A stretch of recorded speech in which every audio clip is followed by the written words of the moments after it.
Super guy friends, and welcome back to the channel. Gung Ho Guns here. Big news this week from Ashes of Creation. The devs are actually listening to us. Yes, miracles do happen. It seems they finally put down their coffees, read the forums, and realized that maybe, just maybe, we actually might have some decent ideas.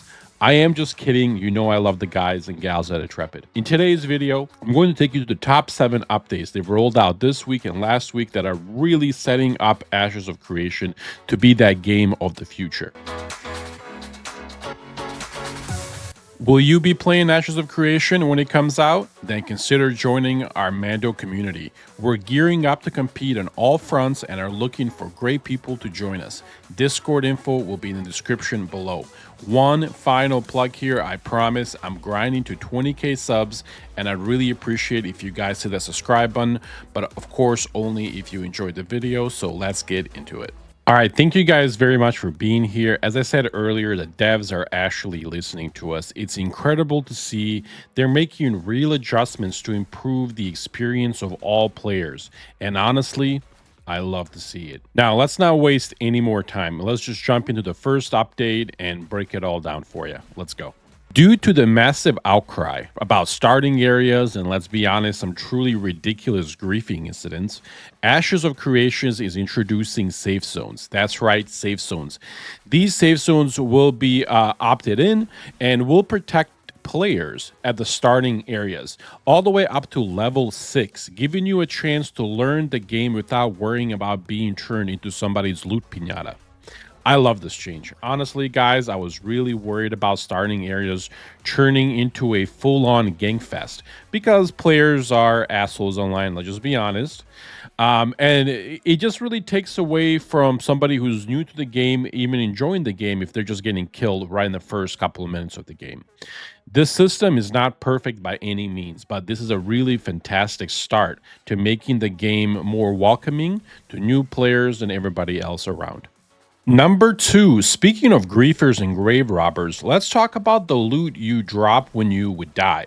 Ashes of Creation has made a fantastic adjustment here as well. Now, if you loot a player's corpse, you'll automatically be flagged as a combatant. That's right, folks. No more grave robbing without consequences. Before, you could just stroll up, loot everyone's hard-earned loot, and waltz away into the sunset like some sort of medieval kleptomaniac. Now, sure, you can still do that, but you'll be flagged, and those players can come back, or their guild buddies can hunt you down, give you the beating that you deserve without any penalties on their end. I love this. This is an absolute winner in my book.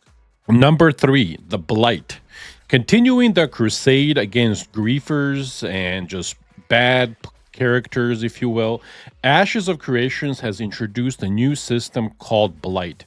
Think of it as Karma's angrier, more vengeful cousin.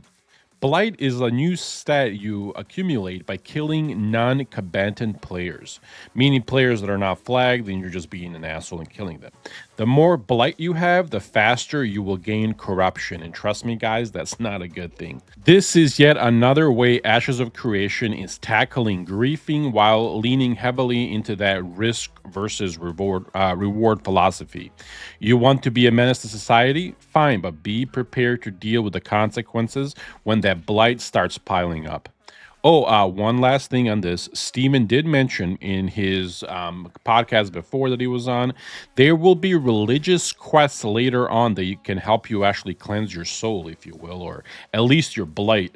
I don't know about your soul. I think you're a bad person if you're out there killing lobies. But anyway, that's just me. That's just me. Going on to number 4, animation canceling. This is a big one for me because I'm a duelist. I love to duel. I love to PvP. I like to host my own tournaments as well. When you can animation cancel, for example, with dodge here in Ashes of Creations, as they mentioned, or when you use a block, you'll be able to, or your block will go away if you use another move. This really makes dueling a lot interesting in my opinion because there's so many different strategies that you can do, like how many times do I gotta hit him with this one, can I cancel this to go into this one. It just makes dueling and PvP a lot more fun. This is a really big one for me. I really like this one. Number 5, Citizenship Cooldown. Ashes of Creations has now added a 36-hour cooldown from changing your citizenship status from node to a different node. And let me tell you, this was one of my biggest fears, guys. What was to stop 50 players from bouncing between towns to towns, rigging elections, and turning the whole, race for mayor into like a big circus? Again, not perfect, but it's a really good start. Now they can't just pack up, move, vote for their body into power because they get paid for. Nope, they can't do that anymore. This 36 cooldown means you'll have to think twice before trying to, game the system, if you will. Is it perfect? Absolutely not. No. But it's, again, a fantastic start to preventing election shenanigans. Let's start with 6. Again, this has gotten small changes, but really, really good ones. Mounts now have a little bit more HP, and they also share your flagging status. What does this mean? Well, no more random players running up and, turning your poor horse into glue without consequences, right? If they attack your mount, they're flagging themselves for combat, and then, vice versa, and things like that. The little extra XP, or HP, I should say, is amazing for me. Let me just say, I've lost count of how many times my horse has actually died. They have really small HP, bars, and some of the mobs, man, when they would attack me, they would just kill the horse, especially the wolves.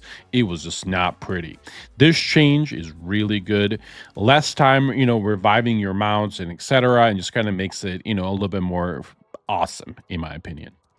And finally, number 7, the XP you get in groups. So here's the deal. Ashes of Creation has made a big change to group XP. At the moment, the amount of XP you earn while in a group has been cut down drastically. And if this wasn't enough, the node XP also has taken a massive hit, down by 85%. Ouch, right? Now, before you start panicking, remember, this is still alpha. My guess here, the devs are testing the waters, trying to find the perfect balance between, things where it's questing or grinding. And I also do think they are trying to get more folks to actually do a little bit more questing here. Again, it's not ideal, but it's all part of the process, right? So let's not worry, but I will keep you guys updated when they do make these changes, especially for XP in quests and XP in groups. All right. Thank you guys very much for spending a few minutes with me. I very much appreciate all of you. Please let me know in the comments if you would like to see anything else, and I'll make sure that I get the video out for you. Again, my thoughts on this really quick is I love seeing that Ashes of Creation, and the devs are actually paying attention to people. I know they have their own principles and I'm all for it, but it's not a bad thing to adjust a few things to modern gaming, just because you do want your game to be open to everybody. For example, casual players and things like that, maybe people that work only have a few hours to play. You don't want them to spend, all that time being griefed or dying. These updates this week and some of the last week updates honestly have been just amazing. I love to see it. Anyway, thank you guys very much. Again, I very much appreciate all of you. Please don't forget to like and subscribe. And again, let me know in the comments if you have any questions, any thoughts on this update, or if there's anything that you would like me to cover. I'll make sure to get it done for you. Thanks again. See you guys in the next one.